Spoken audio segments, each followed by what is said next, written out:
The thing from the car began to walk towards the house. Before it got too close, Sally made a run for it. She darted out the back door into the woods behind her house. She ran until she couldn't run anymore. The sweat was running down her brow into her eyes, partially from the run, but mostly from the fear. She slumped down behind a fallen tree near an old shed her and her cousins used to play in when they were young. She had to think rationally here. There is no way this is really happening. She has to be having some sort of prom queen losing anxiety attack. It was getting late in the day and Sally thought that her parents were probably home by now. She started to slowly walk back to her house, making sure to be careful about making too much noise and possibly attracting that thing. She finally made it to the gate on the backside of their chain-link fence.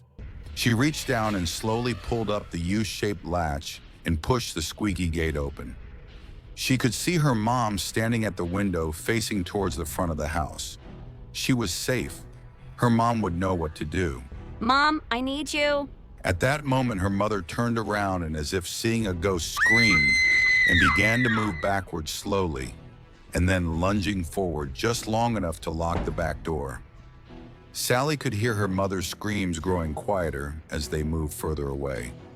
She heard the front door squeak and slam open as her mother ran to her car. The sound of the car starting and rushing down the driveway caused Sally's heart's rhythm to be offset and her throat to knot up, feeling like she couldn't have swallowed if her life depended on it.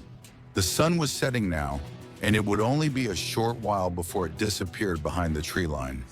She began to cry and plead with whatever or whomever was responsible for this happening to her. The clouds had darkened and the wind had began to blow noticeably harder than before. She felt a drop of rain and then another. She tried to get as far underneath the ridge of the house as she could. The rain felt heavy and thick. It was red. The rain was red. It was blood. Sally's whole world, her whole reality was melting away. Wake her up. She can't take it anymore. It's going to kill her. Sally was laying on a rubber mattress with blood pouring from her nose. She was handcuffed to the railing and surrounded by officers. It's all part of the process. Sally has committed such heinous crimes that her mind has locked out her true reality and replaced it with imaginary stories. Her mother projected her insecurities upon Sally, and Sally in turn has projected her insecurities on the people around her. But unlike most, she did not deal with her issues internally.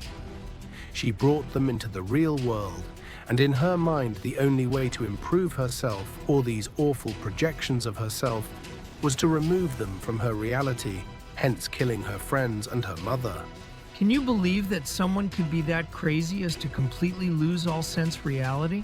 I guess it depends on what you consider reality.